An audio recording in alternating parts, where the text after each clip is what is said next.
Vamos a cambiar de tema y nos enlazamos con Francisco Abundis, director asociado de la empresa de opinión pública Parametría. Paco, ¿cómo estás? Buenas tardes. Alberto, ¿cómo estás? Un gusto estar contigo. Buenas tardes. Buenas tardes, el gusto es para todas nosotras.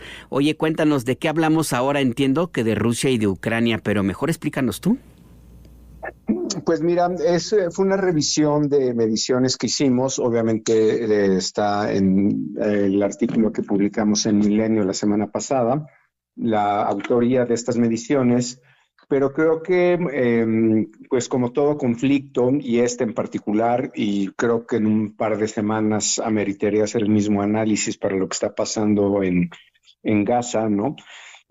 Aquí es el análisis de cuál es la lógica de tener pues una guerra, un conflicto tan, pues desde afuera coincidirás en que se ve como absurdo, como algo que no se entiende, como una especie de, como de ataque casi gratuito contra población civil, pero cuando revisas los números pues de qué piensan en Rusia, qué piensan en Ucrania, qué piensan en Estados Unidos, qué piensan en Europa, que de hecho yo creo que este análisis pasa a ser todavía más relevante para el conflicto en Israel, donde prácticamente Israel ya tiene a todo el mundo encima, ¿no? Como bien sabes, en el mundo, o sea, ya no hay forma de que ellos puedan justificar pues lo que están haciendo, ¿no?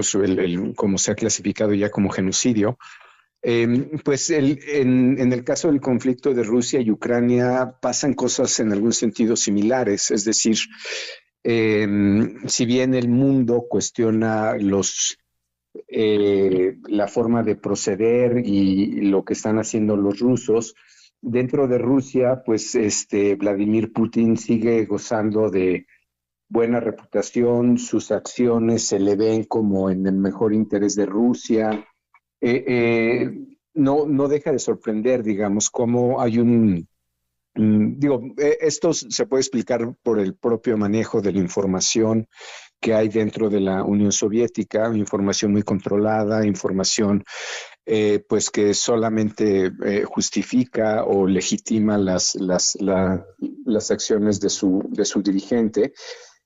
Pero cómo eso contrasta pues con el resto del mundo, ¿no? Y cómo entonces esta guerra empieza a cobrar sentido, cómo se observa también un desgaste de la población cada vez más claro por ambos lados, si bien siguen apoyando a su líder o a su mandatario, están claros en que pues es una guerra que, digamos, cada vez van cediendo más al esquema de la negociación que propiamente a la idea de que van a ganar, ¿no?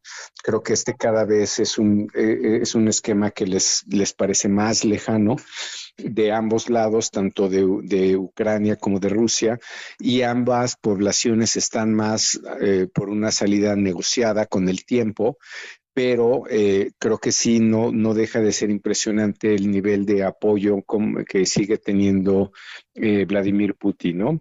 Analizamos también lo que está pasando en Europa del Este, todos los temores que se están generando, la vulnerabilidad que empiezan a sentir. Como bien sabes, recientemente hubo drones que fueron reportados en Polonia o digamos, Europa del Este en las mediciones que hay disponibles también está empezando pues a registrarse temor que no había antes. Y por el otro lado, en Europa Occidental, digamos, los que sean los primeros aliados de los ucranianos, con una opinión cada vez más radicalizada y cada vez más firme del apoyo que le tienen que prestar a Ucrania.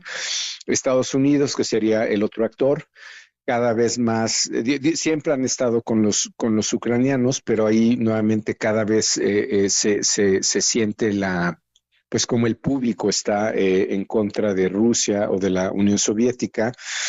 Entonces, digamos, si estas tendencias siguieran, no sorprendería, tal vez de otra manera o en tiempos distintos, que llegara a pasar con Rusia un poco lo que está pasando con Israel, o sea, quedarse solo en el contexto internacional, quedarse aislado, que es prácticamente lo que está pasando con Israel, como pues estas corrientes de opinión al final importan porque se convierten en demandas sobre los mandatarios, ¿no? Sobre los liderazgos.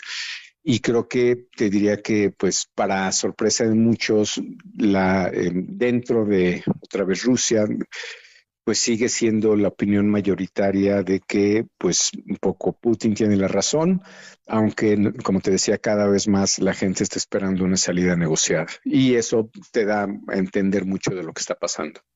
Esto que han encontrado y que nos comentas, Francisco Paco Abundis, ¿hasta dónde tiene que ver con el hecho de que existe un combate en contra, bueno, más bien entre dos ejércitos regulares que tienen una gran capacidad de fuego, que son viejos enemigos y que tienen que ver y que son parte de lo mismo, pues son parte de las élites de una u otra manera, tanto económicas como militares en el mundo, a diferencia de lo que sucede en Medio Oriente, en donde pues es un ataque desproporcionado contra un pueblo que no le reconocen territorio, que no tiene recursos propios y que no tiene ni siquiera armas para defenderse. ¿Esto hasta dónde contribuye en esto que nos cuentas, Francisco? Sí, digamos, sí hay, como bien señalas, una defensa más clara por parte de Ucrania. Pues no deja de ser muy asimétrica la relación, o sobre todo lo que cada vez está teniendo más costos en términos de opinión pública son los ataques sobre población civil, ¿no? Que eso sí creo que se han reportado de manera muy clara pues en la prensa extranjera, ¿no? O sea, como eh, no son objetivos militares solamente.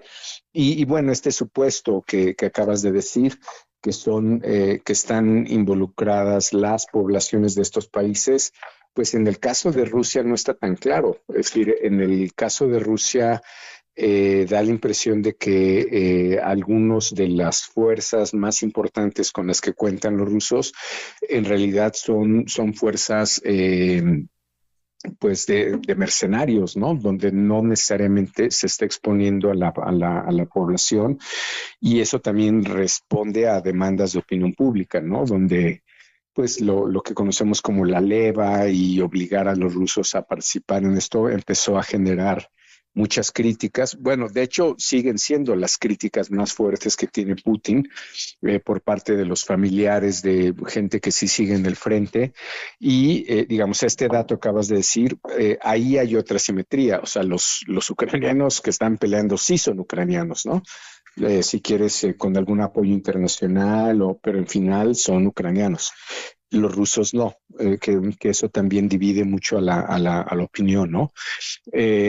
O bueno, no es que no lo sean, hasta donde entiendo, no todos, ¿no? O sea, tienen muchos más fuerzas contratadas, ¿no?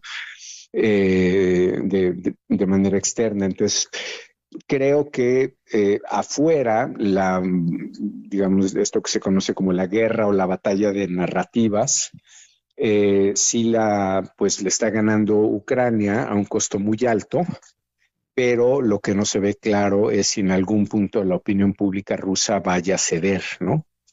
O vaya a cambiar y quitar o cuestionar el apoyo que tiene Putin. Exactamente, todavía está mucho por ver en ese terreno. Por lo pronto, Paco Abundis, Francisco Abundis, director de Parametría, muchas gracias por este análisis para la audiencia de Imer Noticias. Al contrario, un gusto estar contigo, Alberto, un abrazo. Otro abrazo, hasta pronto. Esta empresa de opinión pública, Parametría, y este análisis sobre Rusia y Ucrania. Ciertamente sí existe esa versión de que Rusia contrata pues, a personas para que peleen por ellos, pero también Ucrania, no crea que son solamente ucranianos. Y además hay un tema también fundamental. Rusia tiene perdida la batalla mediática, al menos en el mundo occidental, porque prácticamente todas las agencias internacionales están en contra y Estados Unidos controla toda esa prensa que está apoyando sin ninguna restricción a Ucrania. Recuerde, Ucrania es un régimen en el que ha sido acusado de tener vínculos con grupos nazis. No crea que son blancas palomas. Ucrania es un régimen también ultraderechista, clasista y racista, que inclusive llegó a asesinar de manera pues realmente bárbara a decenas, cientos de personas por motivos raciales. Ahí todavía persisten los grupos neonazis.